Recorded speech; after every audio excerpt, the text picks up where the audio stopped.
Haleluya. Puji Tuhan. Terima kasih untuk kehormatan dan kepercayaan bisa berdiri di mimbar ini, untuk berdiri melayani pekerjaan Tuhan pada pagi hari ini. Kali ketiga saya datang di gereja ini, tapi untuk kali pertama saya berdiri di mimbar ini. Yang pertama tahun 96, lama sekali gereja belum seperti ini. Lalu yang kedua tahun 2018, masih ada almarhum Bapak Gembala Saudara. Tapi saya hanya duduk sebagai pendengar, karena yang melayani waktu itu adalah teman saya Pendeta John Awi. Puji Tuhan. Sebenarnya Bapak Gembala Saudara minta saya layani yang sore, tapi saya sudah terlanjur dijadwalkan sore di tempat lain sehingga saya nggak bisa waktu itu. Tapi pagi ini terima kasih Ibu Gembala bisa memberikan kepercayaan untuk saya melayani kebenaran firman Allah. Saya yakin kita semua menyadari betul bahwa keselamatan mujizat itu tidak sulit untuk kita terima. Cukup dengan kita mempercayai siapa Yesus dalam hidup kita. Amin. Tidak banyak-banyak syaratnya untuk kita menjadi orang yang menikmati keselamatan kekal di dalam Yesus. Keselamatan kita cukup percaya, terima Yesus, kita diselamatkan. Tapi menjadi persoalan penting ketika kita bicara bahwa kita mau mengikut Yesus. Mari kita lihat kebenaran firman Allah. Sebelum lebih jauh saya mau tanya dulu, berapa banyak di antara kita di ruangan ini yang percaya Yesus itu anak Allah? Haleluya. Ya ada yang gak angkat tangan. Kayaknya mungkin gak dengar jelas. Saya ulangi pernyataan ini. Berapa banyak di antara kita yang percaya Yesus anak Allah? Amin. Mungkin ada yang berpikir gini, ini pertanyaan konyol. Ngapain ditanya lagi? Sudah jelas-jelas ada dalam gereja. Saya mau berkata begini, gereja Tuhan akhir zaman akan dibawa kepada satu kesempurnaan dan keserupaan dengan Kristus. Tidak ada yang lain. Tidak ada yang menjadi model contoh yang lain untuk kita bisa ngikutin dalam kehidupan kekristenan kita. Karena gereja yang disempurnakan adalah gereja yang serupa dengan Yesus. Enggak ada yang bilang amin. Amin. Bilang samping kirinya, makanya kamu jangan lagi kayak yang lain. Kayak Yesus, kasih tahu. Haleluya. Lihat kebenaran firman Allah. 1 Yohanes pasal 2 ayat yang ke-6. 1 Yohanes pasal yang kedua ayatnya yang ke-6. Kita membaca ayat firman Allah bersama-sama. Kalau sudah ditemukan, kita katakan amin. Baca sama-sama 2, 3. Barang siapa mengatakan bahwa ia ada di dalam dia, ia, haleluya, wajib hidup sama seperti siapa saudara? Kristus telah hidup, bukan Kristus hidup. Kristus hidup sekarang. Tapi Kristus telah hidup adalah model kekristenan yang dia tunjukkan waktu dia hidup di muka bumi 3,5 tahun. Dia menjalankan semua proyek yang Allah Bapa suruh dia untuk jalankan di muka bumi. Dari usianya yang 0 sampai lahir, lalu akhirnya 33,5 tahun dia meninggal, dipanggil Tuhan di kayu salib, lalu bangkit pada hari ketiga, naik ke sorga. Kita semua tahu cerita itu, tidak ada yang kita tidak tahu. Dan itu sebabnya kita semua berkata bahwa dia anak Allah dan kita mengimani itu. Ayat ini berkata, kalau kita berkata Yesus anak Allah, Allah ada dalam kita. Saudara boleh buka itu dalam 1 Yohanes pasal yang keempat, ayatnya yang ke-16. Barang siapa berkata Yesus anak Allah, Allah ada di dalam dia, dia ada di dalam Allah. Ayat yang ke-15 coba lihat.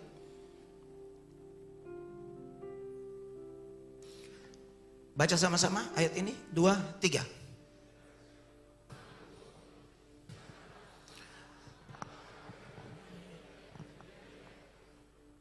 Amin. Waktu Anda dari rumah datang ke tempat ini, Allah di mana?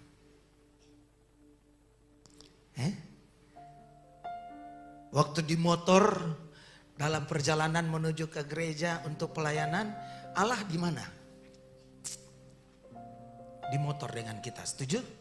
Waktu kita masuk di Mall Pakuwon yang mewah itu, kira-kira Allah di mana? Di Mall Pakuwon juga. Setuju? Karena kita ada di situ. Yang setuju bilang amin dong. Kok pada diam semua? Ini saya hadapi orang-orang luar biasa ini. Bapak ibu saudara, kita seringkali memahami bahwa Yesus ada dalam hidup kita. Tapi praktek hidup kita, kita tidak sadar bahwa kita berlaku seperti Yesus tidak ada dalam hidup kita. Tadi saya katakan, keselamatan itu sudah menjadi bagian kita ketika kita percaya. Tapi sadarkah kita untuk ikut Yesus ada syarat? Korek samping kananmu. Mau ikut Yesus? Tanya. Kalau mau ikut Yesus ada syarat, kasih tahu. Mau tahu syaratnya?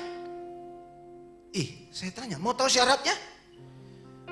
Saudara jangan berpikir cuma datang gereja salah satu syarat, kembalikan milik Tuhan salah satu syarat, rajin berdoa salah satu. Bukan. Yesus cuma bilang begini loh. Kalau kau mau ikut aku, sangkal dirimu, pikul salib. Loh. Saya tanya. Jangan senyum-senyum dulu, sudah siap pikul salib? Halo? Ini silo banget sampai saya nggak bisa lihat wajah-wajah yang jelas-jelas. Bagus ini. Padahal gagah-gagah, cantik-cantik semua ini. Bapak ibu saudara, saya mau bertanya begini Bapak ibu. Kita sadar bahwa Allah ada dalam kita, setuju? Coba nih, waktu kita naik mobil diserempet sama kendaraan umum. Karena dia mau ambil penumpang. Kira-kira waktu itu yang keluar di mulut apa tuh? Korek sampai kojang ketawa-ketawa. Kayaknya yang ketawa pengalaman banget tuh. Apa yang keluar di mulut kita? Waktu di mobil itu kita ada dengan Allah enggak? Halo? Ada enggak? Ini keseharian, jangan kita bicara tentang kita dalam gereja. Dalam gereja orang Kristen luar biasa. Dalam gereja duduk manis, dengar firman, haleluya, angkat tangan sampai air mata. Padahal belum tentu istrinya nangis air mata karena memang menikmati hadirat Allah. Karena dia lagi butuh, Tuhan tolong saya, suamiku jahat. Ada saudara. Jadi Anda di dalam gereja bukan ukurannya untuk melihat. Makanya saya selalu bilang dimanapun saya berdiri melayani. Mau lihat orang munafik, lihat dalam gereja. Anda tersinggung itu baik. Kasih tahu samping kanannya, tersinggung itu bagus. Berarti Tuhan sedang mau proses kita untuk menjadi serupa dengan Dia. Setuju? Mau wajib hidup sama seperti Kristus setelah hidup? Itu wajib loh, nggak ada tawar-menawar. Kata wajib saya yakin semua kita di sini paham apa itu wajib. Wajib bisa tidak dilakukan nggak? Halo, yang di atas kiri saya. Bisa tidak dilakukan? Ini ada orang tidak sih?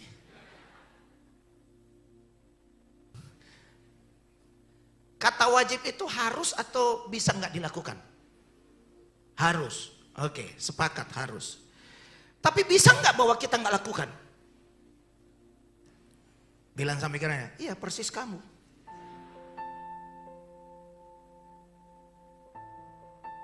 Karena memang kita seringkali tidak ingat bahwa kita sedang bersama dengan Tuhan. Kalau kita sedang ada di luar sana. Nanti kalau kita dalam gereja baru kita rasa ada Tuhan.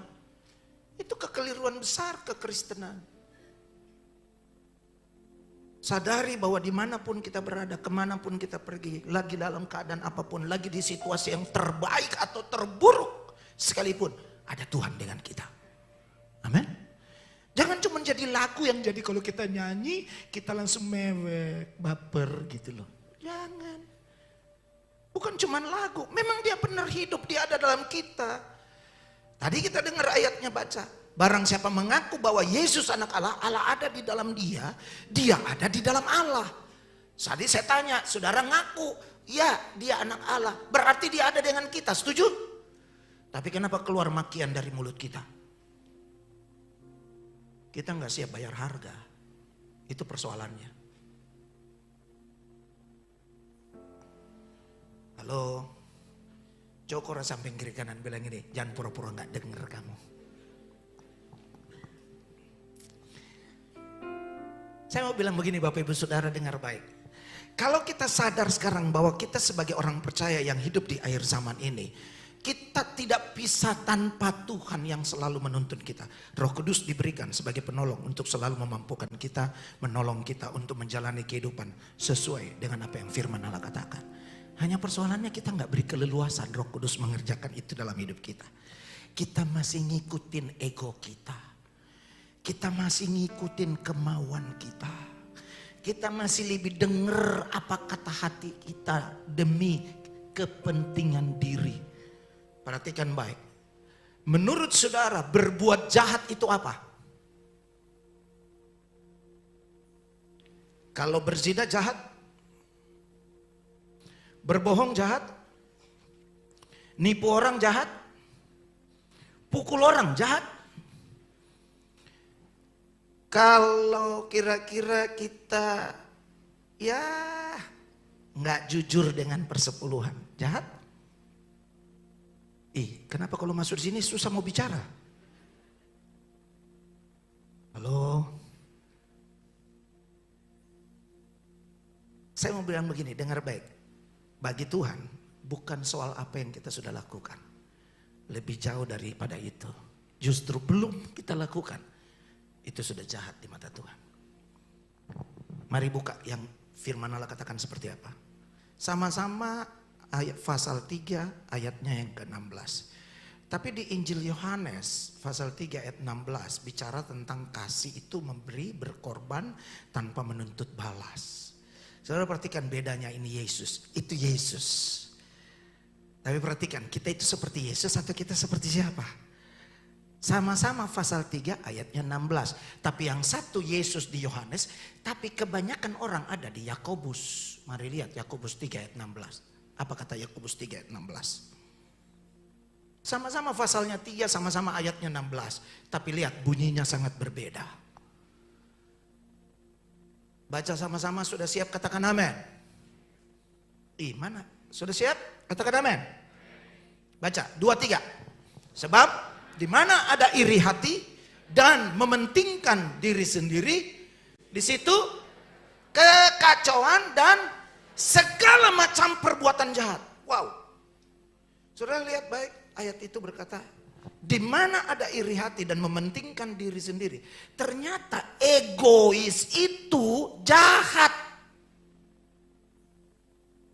Kita bilang, Pak Pendeta, saya sudah tahu memang egois jahat. Karena dia mementingkan diri sendiri. Tapi korek sampingnya, kenapa kau bikin?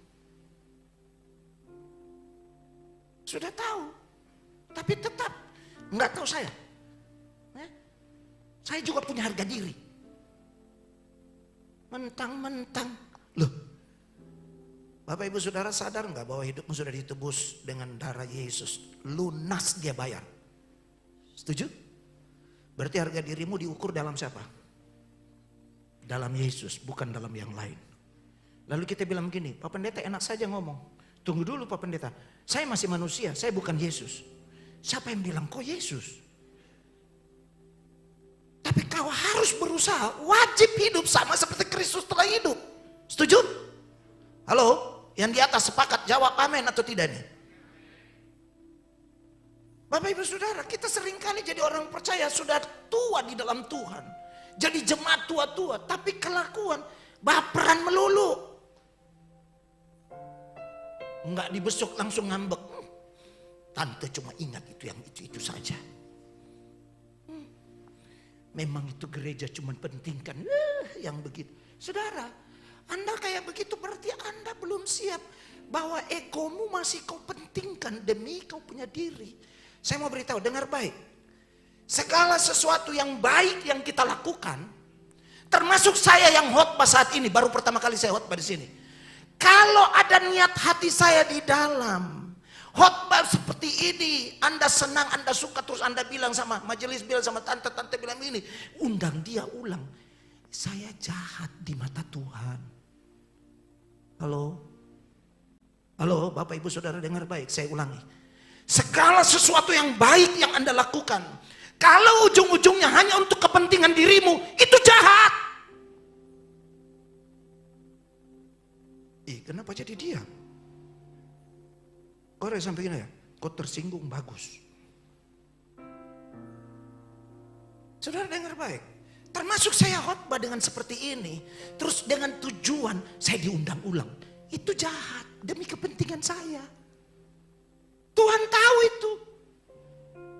Anda tidak akan pernah tahu orang di sebelahmu iri dengan engkau. Anda juga tidak pernah tahu bahwa dia lagi pentingkan dirinya dalam pelayanan dalam gereja ini. Kenapa dia butuh itu? Sepertinya nanti kalau dia diangkat jadi majelis, jadi pengurus ini, kayaknya dia jadi lebih aktif.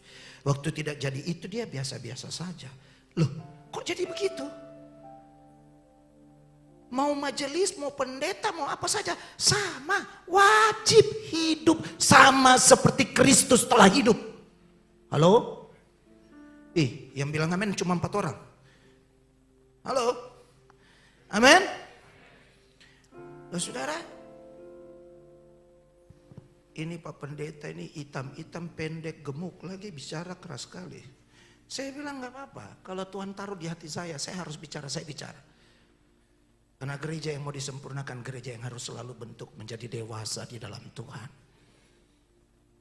Kalau engkau sedikit-sedikit muncul di Instagrammu, atau di Twittermu, atau di Facebookmu, atau di WA-mu, statusmu baper, Anda berarti masih egois.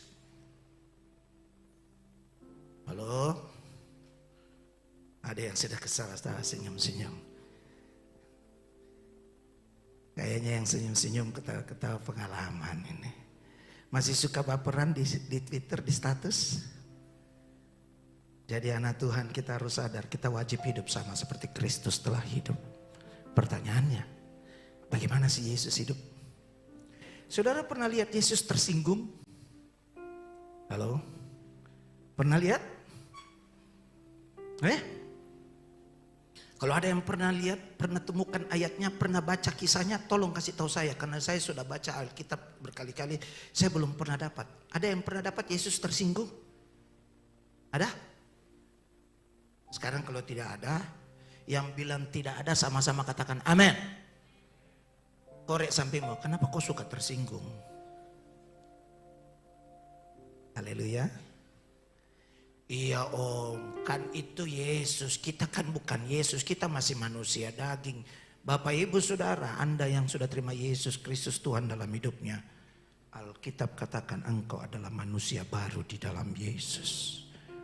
Amin. Sudah percaya engkau manusia baru? Manusia baru apa Pak Pendeta? Sama aja saya dari dulu begini. Sebelum saya di dalam Yesus, saya sekarang sudah dalam Yesus, modelnya begini-begini aja. Iya, tapi harusnya sudah berubah. Dulunya perokok, tidak jadi perokok. Dulunya suka bohong, sekarang tidak bohong. Setuju? Amin?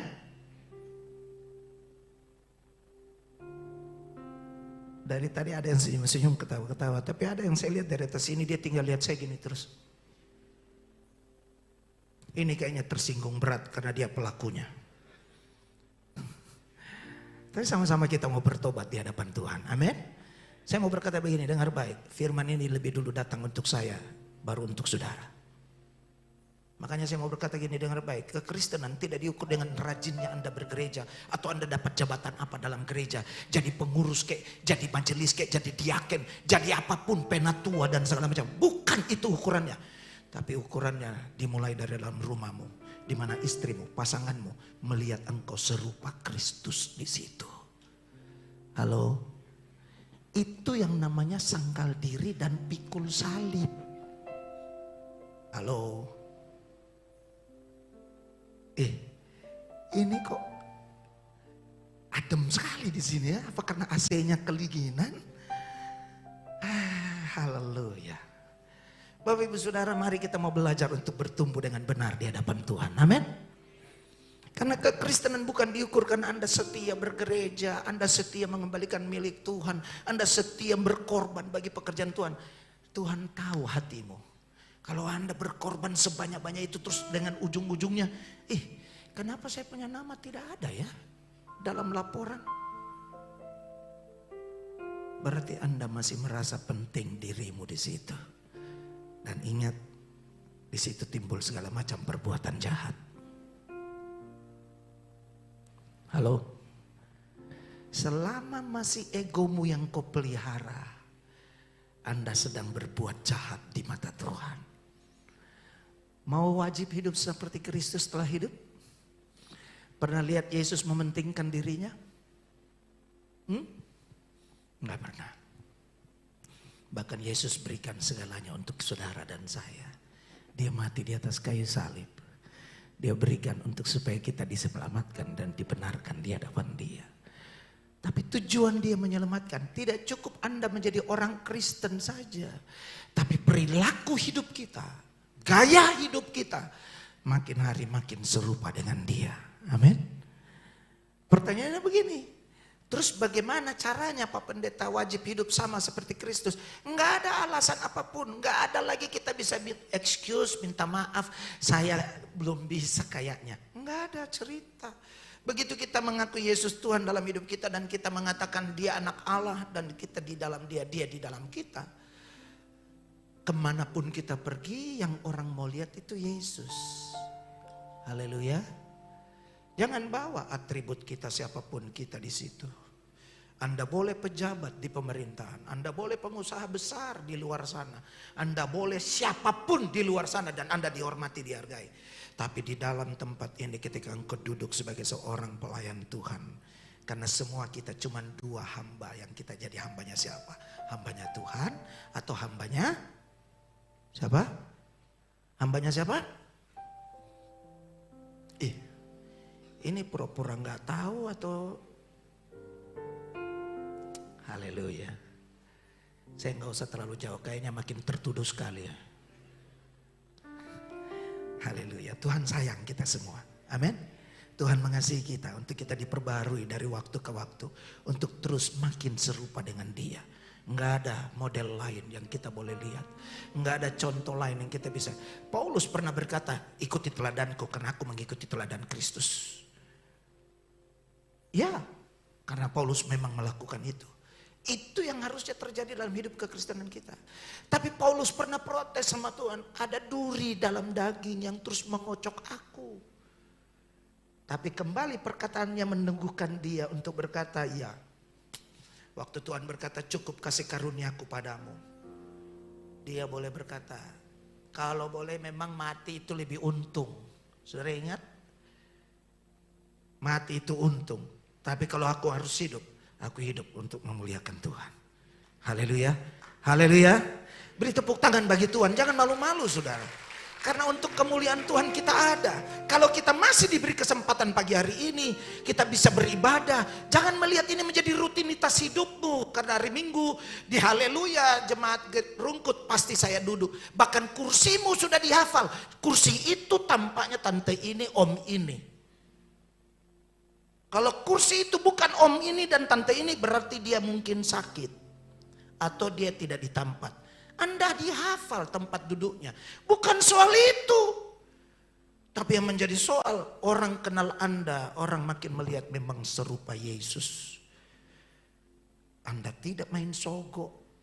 Anda tidak main demi kepentinganmu. Padahal di kebanyakan umum di luar sana. Kalau tidak lewat itu nggak dapat proyek. Kalau tidak pakai di bawah meja, nggak mungkin cerita mati itu.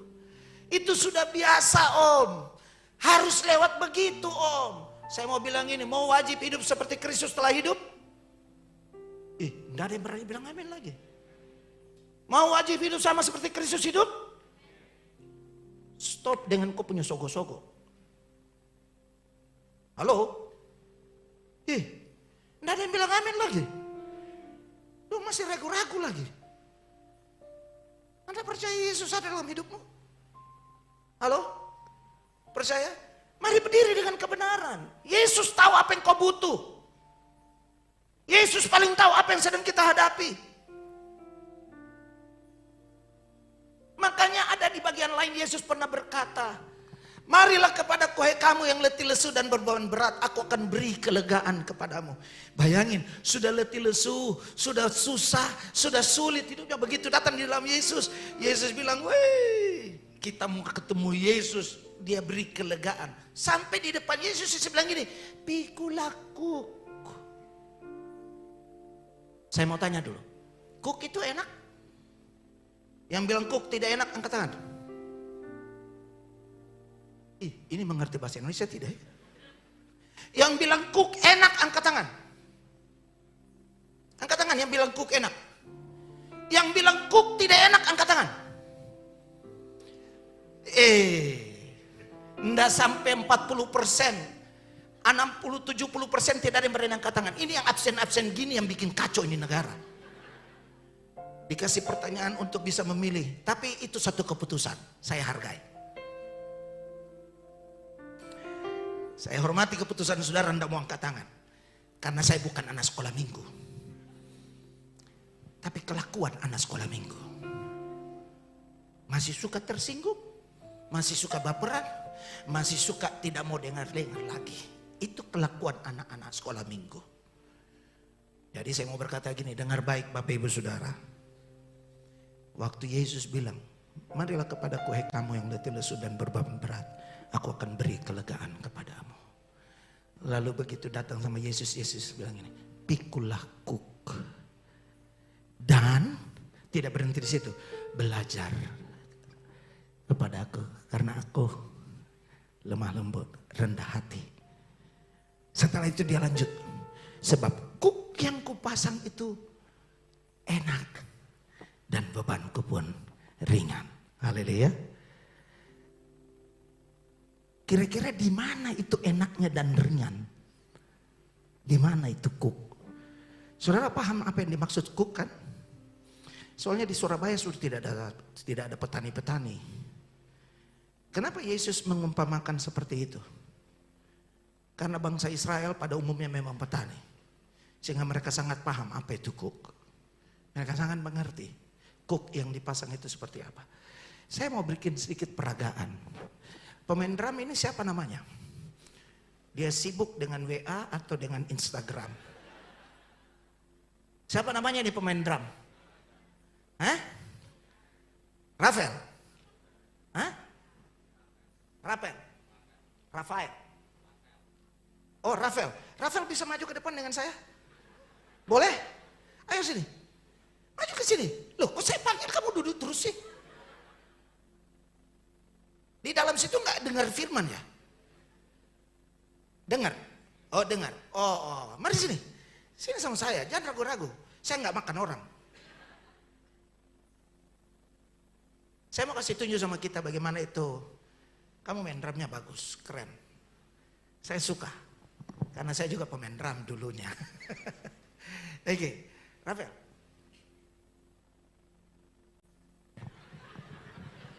Jangan ragu-ragu, nggak apa-apa, saya yang suruh, jangan kau takut. Supaya lewat kau dekat dengan saya ini impartasi buat kau. Ini kuk.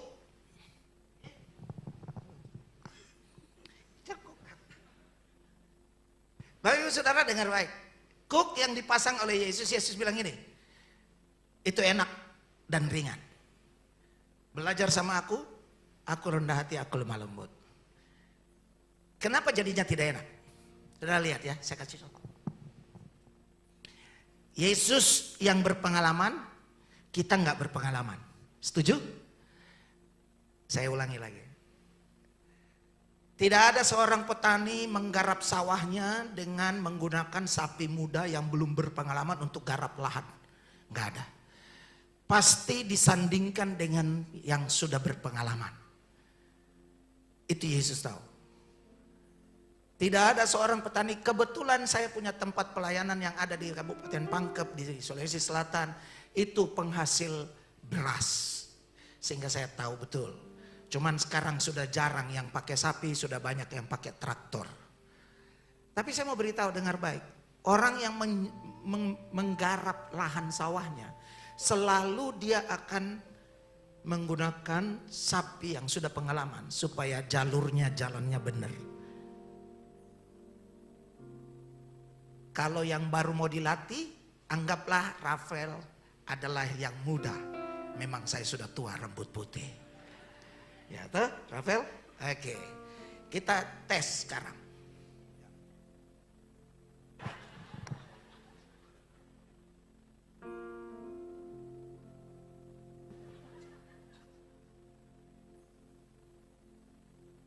Saya tanya dulu, enak?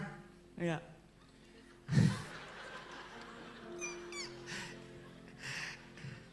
Tidak enak. Kenapa? Dia mau belok kanan. Saya tidak mau belok kanan. Makanya sakit. Karena dia maksa. Saya kasih lihat lagi.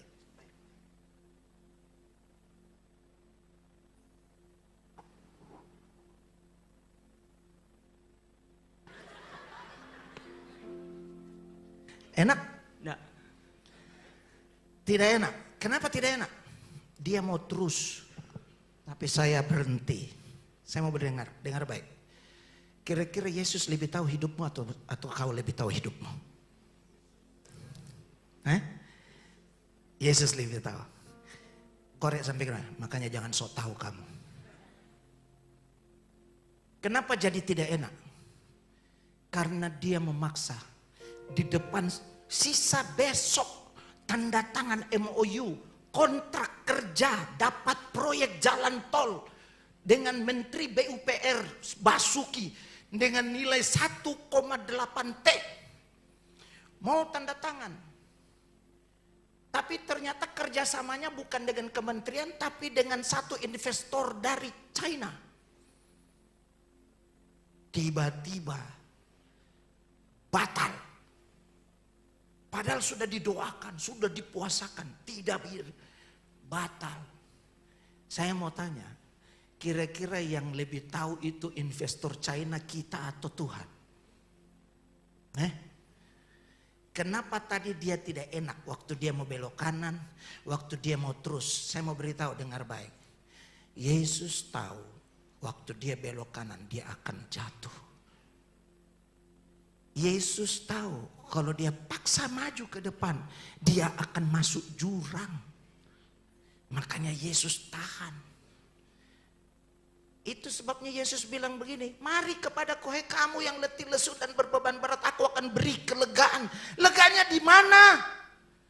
Begitu sampai sama Yesus, Yesus bilang ini, pikul kuk yang kupasang. Dan tidak berhenti di situ.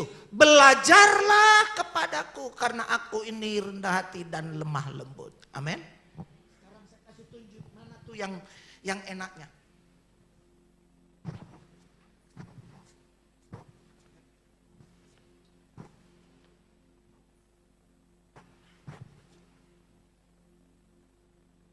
Sakit?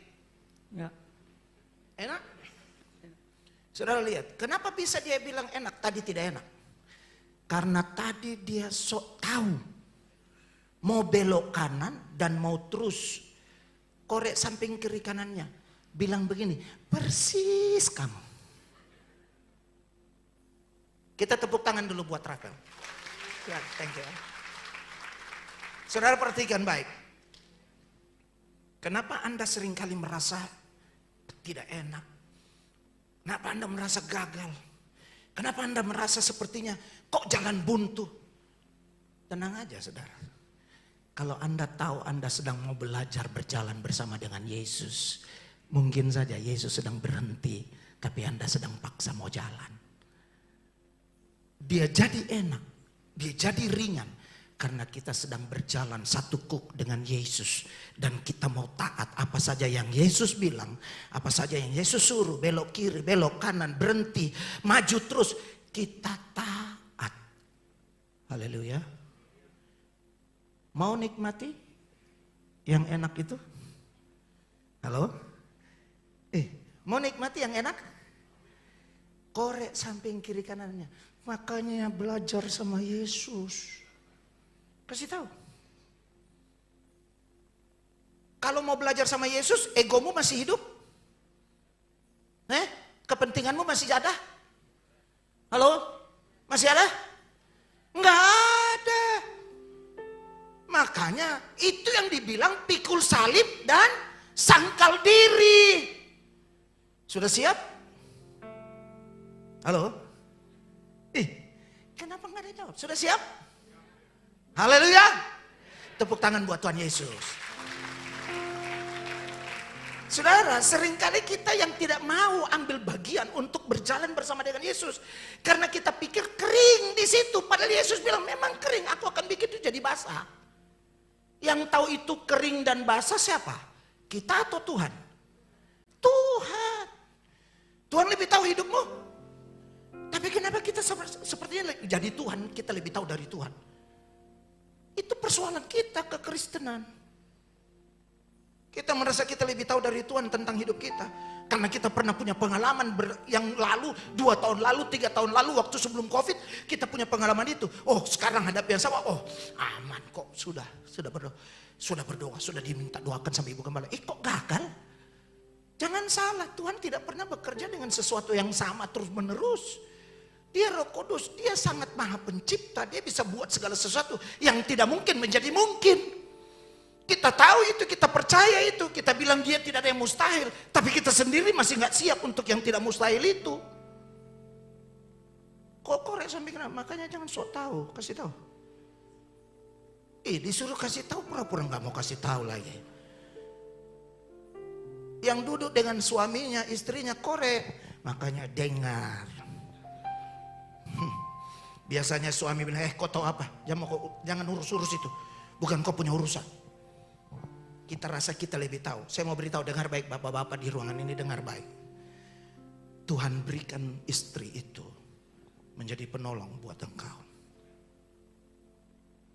Ini Tuhan loh yang kasih. Saudara mau tahu kebenarannya, saya yakin saudara sudah tahu ayatnya. Di mana itu? Tahu di mana ayatnya Tuhan bilang istri itu penolong? Di mana? Di mana ayatnya? Katanya tahu. Kejadian pasal 2 ayat 18. Tuhan sendiri yang ngomong, tidak baik manusia itu seorang diri. Aku akan berikan dia penolong yang sepadan dengan dia.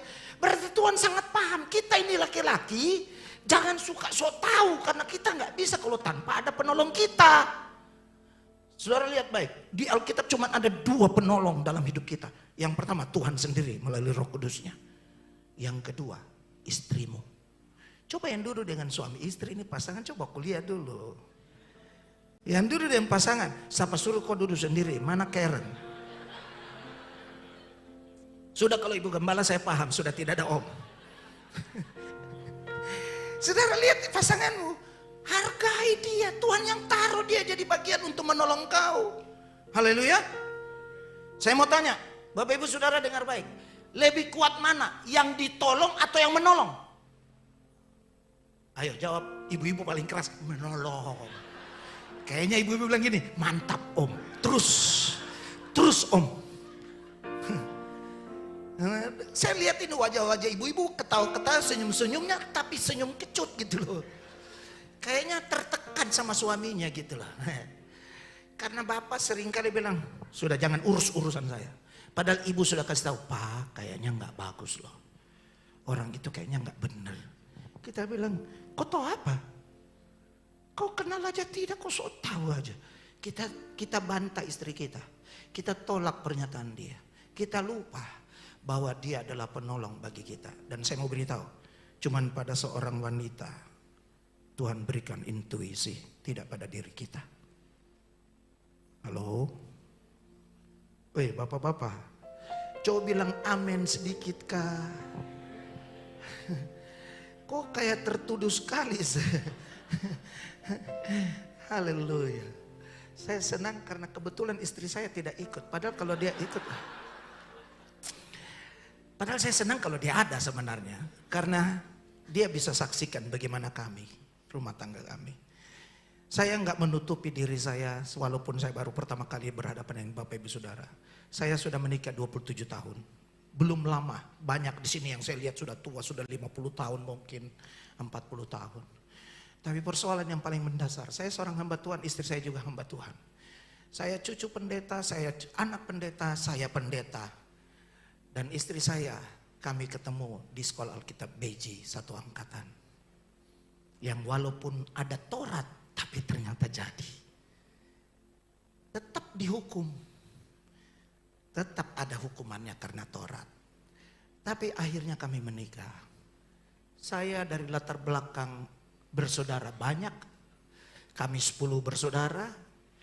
2 meninggal, sisa 8. Dan Gunung Merapi, tempat orang tua kami pelayanan. Kalau Bapak tahu tentang Pendeta Da Costa, itu papa saya.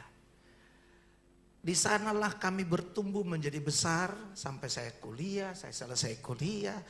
Lalu saya sempat kerja di Jakarta, lalu Tuhan tangkap di Jakarta, masuk Beijing tahun 93. Saya saksikan diri saya nggak perlu cerita orang lain. Betapa saya sebagai seorang suami yang tidak tahu menghargai istri. Istri saya suaranya bagus. Istri saya kalau nyanyi, dia dulu sebelum pertobatannya, dia dari latar belakang GPIB. Lalu masuk Pantai Costa di Om Markus Rumampuk. Tadinya dia penyanyi di kafe. Kalau saudara tahu di Malang ada Amsterdam. Dulu kafe Amsterdam. Di situ istri saya sering nyanyi sebelum masuk sekolah Alkitab. Bagus suaranya, keren kalau nyanyi. Dia kalau WL, waduh orang akui. Tapi setiap kali dia habis WL selalu aja saya bilang, kau tadi lagumu salah pilih. Kalau kau mau medley, jangan dengan lagu ini. Karena iramanya beda, nada dasarnya beda. Itu 1 kali, 2 kali, 3 kali. Berkali-kali saya selalu tegur. Termasuk kalau dia khotbah. Dia khotbah, bagus khotbahnya, orang diberkati. Pulang-pulang saya selalu koreksi. Saya selalu bilang ini, tadi khotbahmu poinnya itu jangan lari ke situ. Harusnya kalau kau buka ayat ini, poinnya mesti ke sini. Jadi itu harusnya begini. Saya selalu gurui, saya selalu kasih tahu. Akhirnya istri saya punya bahasa begini. Mulai sekarang saya tidak mau khotbah, kau yang khotbah. Mulai sekarang jangan tunjuk saya WL, kau yang WL. Kalau dia masak makanan enak di rumah, saya selalu bandingkan dengan mami punya masakan. Saya suka bilang begini, mami punya lebih enak. Ini yang kata-kata pengalaman. Itu pasti pengalaman, itu pasti itu dia lagi ketawa, terus Pak Pendeta, terus. Saya nggak cerita Anda, saya cerita diri saya. Sampai pada tahun ke-10 pernikahan kami, istri saya ambil keputusan yang sangat fatal. Dia nekat bunuh diri. Mungkin Anda kaget, kok ada pendeta punya istri bunuh diri? Ya, itu istri saya. Tapi oleh kemurahan Tuhan, Tuhan masih punya rencana atas kehidupan kami. Dia tidak meninggal.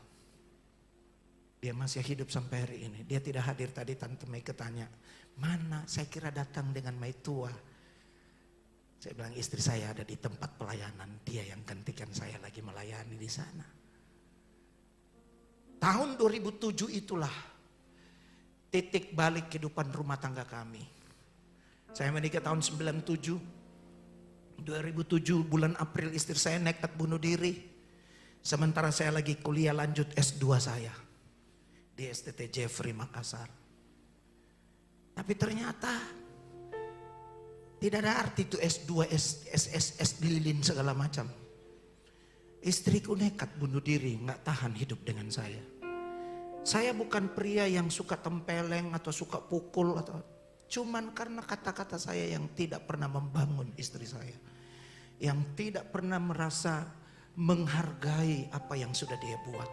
Saya sepelekan dia. Bahkan seringkali saya bilang, kau diam, jangan banyak bicara, diam sudah, stop. Jujur saya mau katakan, di tahun ke-5 pernikahan kami, saya pernah berdoa jam 2 malam. Menangis di hadapan Tuhan. Tuhan, benarkah dia ini jodoh dari Engkau? Padahal sudah ada 2 anak. Ini laki-laki kurang ajar. Kalau di sorga Petrus dengar itu doa, pasti Petrus bilang gini. Sudah 2 anak tanya lagi. Benarkah jodoh? Tapi saya lihat di wajah-wajahmu ada yang pernah berpikir begitu. Benar nggak dia jodoh sih? Kalau saya tahu dia punya model kayak gini, kayaknya saya lebih baik dengan Albert dulu. Yang sebaliknya wanita bilang begini, yang cowok bilang ini, aduh kalau saya tahu dia kayak begini ternyata lebih baik saya dengan Tini. Ini yang ketawa-ketawa kayaknya pengalaman ini semua ini. Saya mau berkata jujur Bapak Ibu Saudara, berapa banyak rumah tangga yang karena masih mementingkan egonya, kepentingan dirinya, akhirnya tidak tidur seranjang. Dia Di mana orang-orang ini yang ketawa-ketawa? Kok langsung sepi? Saya jujur, sampai hari ini kami suami istri melayani ada 8 pendeta dari berbagai daerah yang kami mentor rumah tangga mereka karena bermasalah. Jadi saya mau berkata begini, kalau masalah seperti itu ada dalam hidup rumah tangga orang percaya, itu karena kita masih sering mempertahankan ego masing-masing. Halo?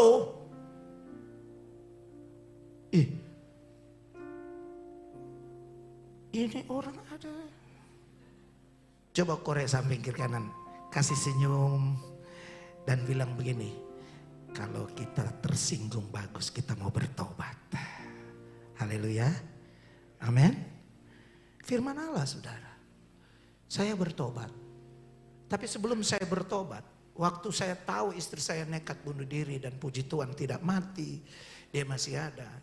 Laporan anak saya pulang kuliah, anak saya sampaikan, Pak tadi mama bunuh diri. Dia potong nadinya saudara. Tapi puji Tuhan tidak sampai mati. Dia masih ada, masih hidup sampai hari ini. Dan saya harus jujur berkata, kalau tidak ada dia, saya tidak bisa berdiri di depan Bapak Ibu Saudara sekalian.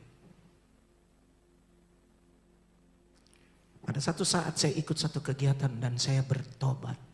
Selama saya ikuti kegiatan itu, saya nangis di hadapan Tuhan. Tuhan ampuni saya pendeta paling munafik. Saya pendeta paling bejat. Saya pendeta paling sombong, Tuhan ampuni saya. Istri saya jadi korban dalam rumah. Anak-anak saya jadi korban dalam rumah. Anak nomor 2 saya dari usia 2 tahun 8 bulan sampai usia 10 tahun. Tidak bisa dekat sama saya. Di kelas 3 SD dia tinggal kelas gara-gara papanya. Saya keras dengan mereka. Satu ketika masih TK saya pernah pukul anak nomor 2 saya ini dengan, di sini Bapak Ibu Saudara sebut apa ini? Gesper. Sabuk. Sampai 3 sabuk putus-putus di badan anak saya. Mamanya, istri saya peluk dia. Berhenti sudah cukup. Saya pukul biar mamanya. Saya emosi berat.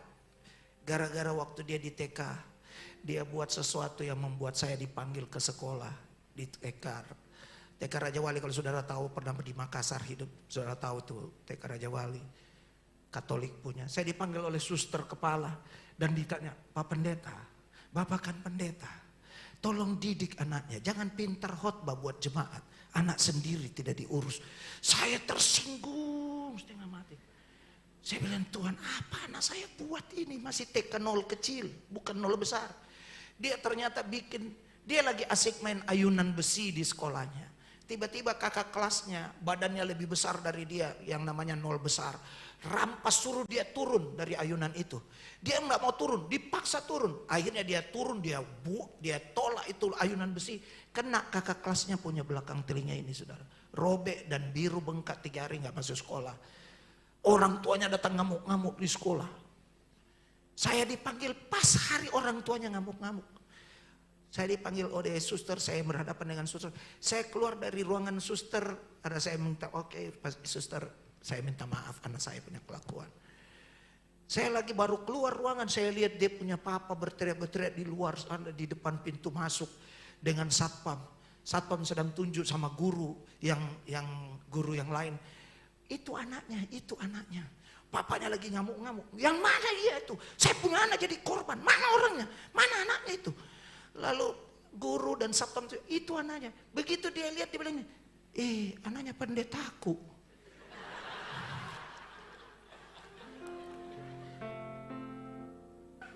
Saudara rasa lucu, tapi saya lebih tertuduh.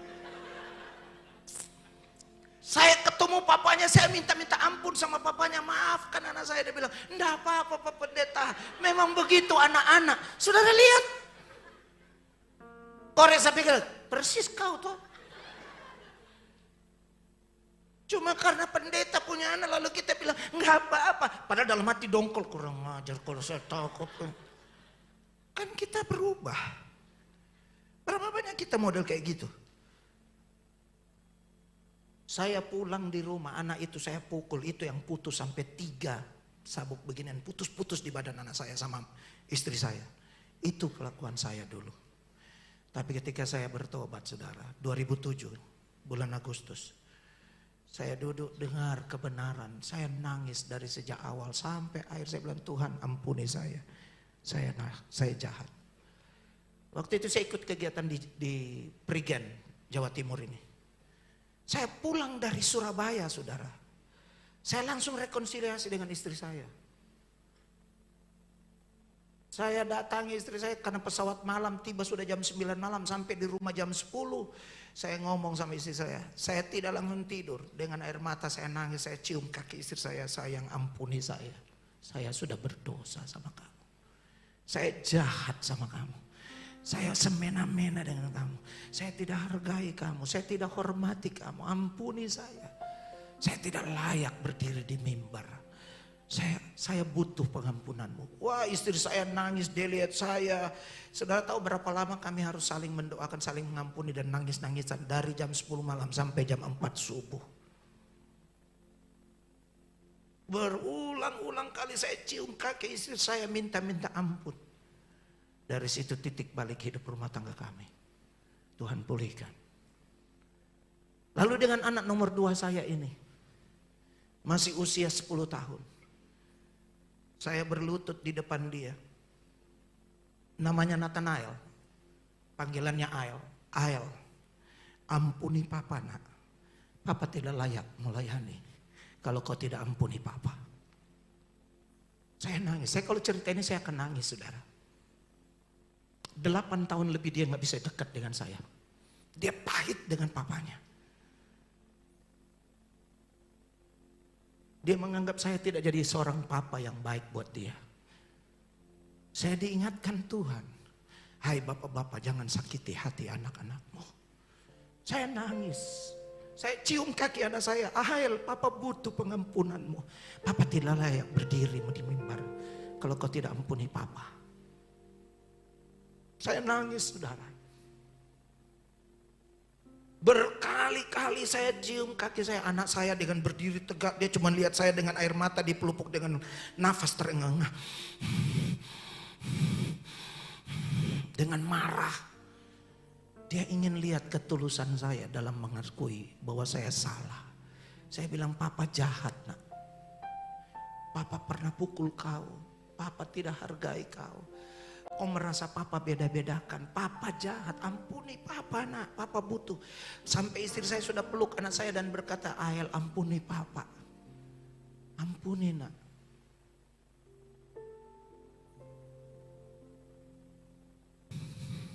Saudara tahu, hampir 7 menit saya sambil nangis berlutut di kakinya minta ampun. Tiba-tiba ketika saya angkat kepala, anak saya peluk leher saya dan teriak, papa, Ael ampuni papa, Ael ampuni papa. Saudara kami nangis-nangisan. Saya minta istri saya doakan saya. Lepaskan berkat untuk kami. Saudara saya di situ pulih. 17 hari kemudian, anak saya tulis di bukunya dengan tulisan yang kurang bagus. Terima kasih Tuhan Yesus. Papa sudah bertobat. Saudara mungkin merasa lucu dengan anak itu. Tapi buku itu sampai hari ini saya simpan untuk selalu ingatkan saya bahwa saya pernah berlaku jahat terhadap anak saya. Dan tahukah saudara anak ini di mana sekarang? Anak ini ada di BJ angkatan kedua, kelas 2 di BJ sekarang.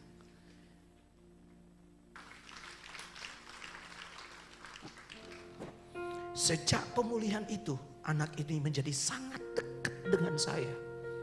Kalau saya keluar pelayanan kemanapun, saya pergi kemanapun, selalu dia akan tanya, Pak, gimana pelayanannya Pak? Bagaimana jemaat banyak atau gimana? Selalu dia pasti tanya. Dia selama ada di BJ, kalau dia ada duit lebih, pasti dia telepon.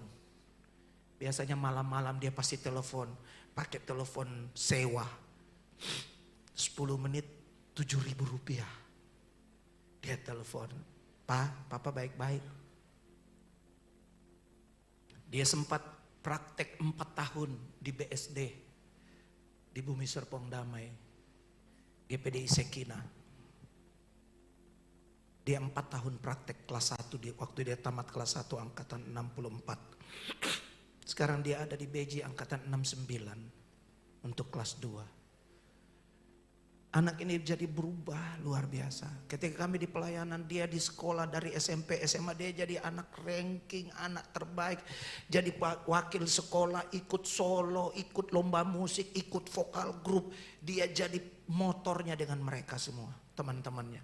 Selalu mewakili sekolah sampai mewakili kabupaten di tingkat provinsi. Akhirnya mewakili provinsi di tingkat nasional. Anak ini. Yang waktu kelas 3 SD, waktu papanya belum bertobat, tinggal kelas.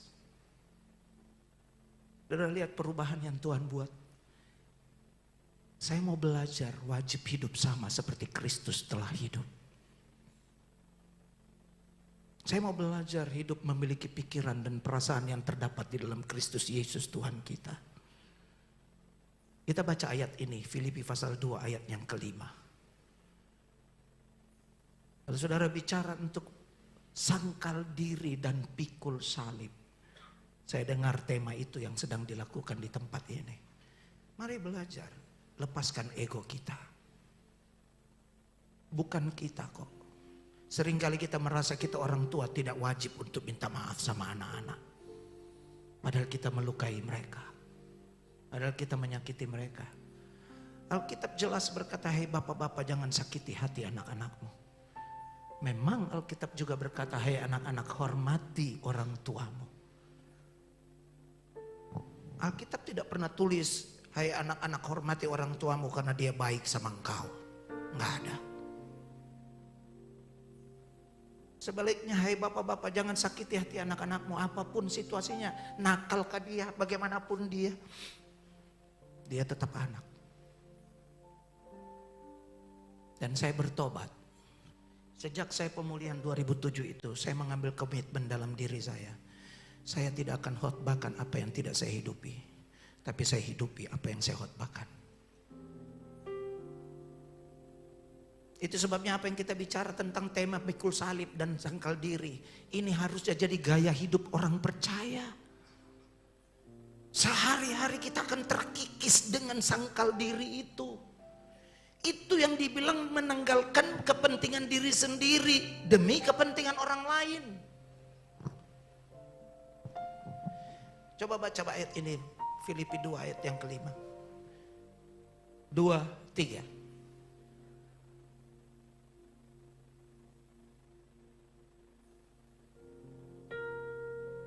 Amin. Sebenarnya apa sih yang ada dalam pikiran dan perasaan Kristus? Pikiran Kristus selalu cuma mau menerima kita dan mengasihi kita. Enggak ada syarat-syarat yang terlalu muluk-muluk juga yang dia minta sama kita. Yang penting kita berani sangkal diri dan berani pikul salib. Mau belajar berjalan bersama dengan Yesus. Karena Yesus rendah hati dan lemah lembut. Hanya orang yang memiliki kerendahan hati dan lemah lembut yang siap dibentuk oleh Tuhan. Hanya orang yang memiliki kerendahan hati dan kelemah lembutan yang bisa menikmati proses yang Tuhan izinkan.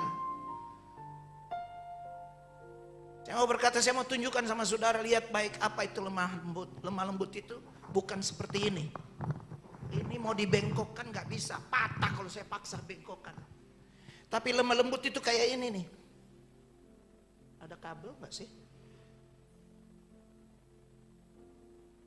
Tidak ada kabel yang panjang-panjang sedikit kan? Untuk saya tunjukkan sama saudara. Nah ini aja ya. Masih bisa dilihat. Ini nih. Dibuat apa saja dia akan siap dibentuk. Mau diramas-ramas, mau dipatah-patahin, mau di apa saja dia siap. Itu lemah lembut. Makanya kalau kita keras hati, nggak akan pernah kita bisa mau berubah. Makanya Yesus bilang belajar sama aku karena aku lemah lembut dan rendah hati.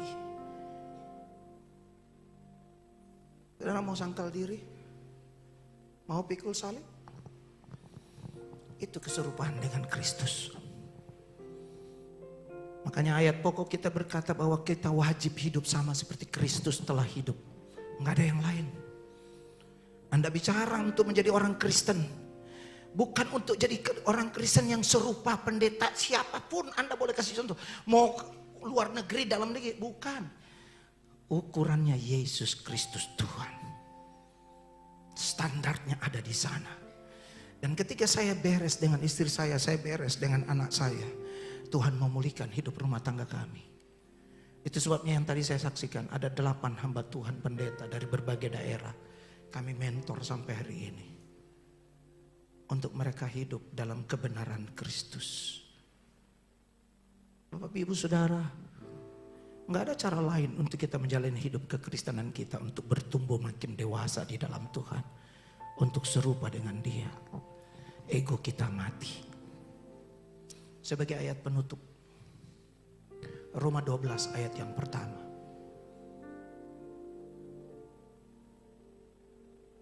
Mari baca ayat ini bersama-sama. Sudah siap? Katakan amin. 2, 3. Karena itu saudara-saudara, demi kemurahan Allah, aku menasihatkan kamu, supaya kamu mempersembahkan tubuhmu sebagai persembahan yang hidup, kudus, berkenan kepada Allah. Itu adalah ibadahmu yang sejati. Amin. Yang hidup, kudus, dan berkenan. Tahukah saudara, bangsa Israel sangat paham tentang mempersembahkan korban kepada Tuhan. Di zaman perjanjian lama, setiap mereka keluarga demi keluarga, untuk penghapusan dosa mereka sepanjang tahun, mereka harus datang ke bait Allah membawa korban sembelihan sebagai korban penghapusan dosa mereka. Yang kaya akan bawa lembu sapi, yang menengah bawa kambing domba, yang miskin bawa burung merpati atau perkutut. Dan itu harus dipersembahkan. Ketika mereka datang di bait Allah, imam-imam sudah tunggu untuk mereka terima persembahan umat. Dan hewan yang dipersiapkan, dikatakan dipersiapkan, dia bukan sejak lahirnya dia sudah dilihat dan dia disendirikan, dipelihara khusus karena dia hidup hanya untuk dipersembahkan. Semua orang Israel, Yahudi harus tahu itu. Bahwa ada satu hewan yang mereka pelihara harus dikhususkan hanya untuk dipersembahkan. Sekarang saya mau bicara. Paulus mengingatkan kita tentang ibadah yang sejati kita.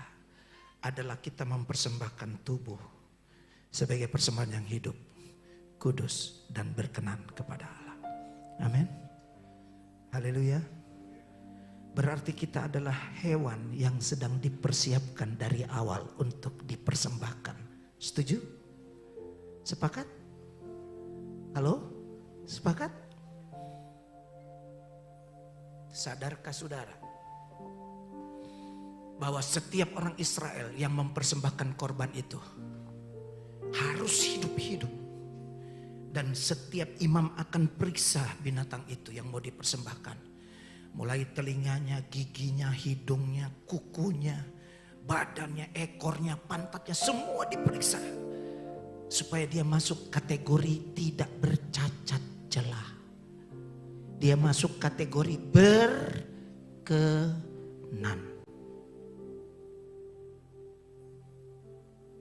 Saudara tahu, hewan yang sudah dipersiapkan sejak lahirnya hanya untuk dipersembahkan, enggak ada lain. Dia cuman siap nanti di atas mezbah. Setuju? Halo? Yang di balkon, hewan yang dipersiapkan untuk dipersembahkan oleh bangsa Israel, ujung-ujungnya di atas mezbah persembahan korban apian itu. Setuju? Halo? Setuju? Yang di balkon. Berarti kalau Anda sadar, Roma 12 ayat 1 bilang apa? Baca ulang kembali, 2, 3. Demi kemurahan Allah, aku menasihatkan kamu supaya kamu mempersembahkan tubuhmu sebagai persembahan yang hidup, yang kudus, dan yang berkenan kepada Allah. Itu adalah ibadahmu yang sejati. Saudara, sudah siap untuk dipersembahkan? Halo? Sudah siap untuk dipersembahkan? Sebenarnya setiap orang percaya mengakui Yesus Tuhan dalam hidupnya harus sadar betul. Dari pembacaan Roma 12 ayat 1. Ternyata hidup kita cuma satu tujuannya, dipersembahkan kepada Allah. Tidak yang lain. Anda boleh berusaha, Anda boleh jadi pengusaha, Anda boleh jadi pegawai kantor, jadi bos, jadi apa saja. Tapi sadari hidupmu hanya untuk satu tujuan, dipersembahkan kepada Tuhan. Maka kalau engkau sadar hidupmu hanya untuk dipersembahkan kepada Tuhan, satu saat engkau harus siap. Mari sama-sama praktek. Sama-sama semua. Sama-sama. Semua. Sudah siap mati? Sudah siap mati? Halo? Kalau itu hewan yang dipersembahkan kan mati. Sudah siap mati? Apamu mati? Egomu mati, kedaginganmu mati, hawa nafsumu mati. Jangan pura-pura nggak tahu. Anda bicara wajib hidup sama seperti Kristus telah hidup. Yesus dipersembahkan sebagai anak domba. Dialah yang paling utama. Dan kalau Paulus ingatkan kita tentang hal ini, sadar Bapak Ibu Saudara, kita cuma satu tujuan, dipersembahkan kepada Allah. Makanya harusnya hidup kita untuk membuat ibadahmu sejati di hadapan Tuhan. Jangan bawa ke gereja dengan kau punya keegoisan dan kesombonganmu. Jangan bawa atributmu di luar sana, siapa kau. Tapi datang dengan kerendahan hati, dengan hati yang lemah lembut. Siap Tuhan proses. Karena hanya dengan seperti itu engkau akan melihat cara Tuhan membawa engkau naik, menikmati bahwa engkau sedang ada dalam keserupaan dengan Kristus. Nggak ada yang lain. Saya tidak panjangkan firman Allah. Tapi pagi ini, mungkin kita boleh tertawa, merasa lucu. Tapi saya terlalu yakin Roh Kudus sedang berbicara di hatimu. Untuk mengingatkan kita siapa kita sesungguhnya. Bahwa kita adalah hidup yang hanya untuk dipersembahkan.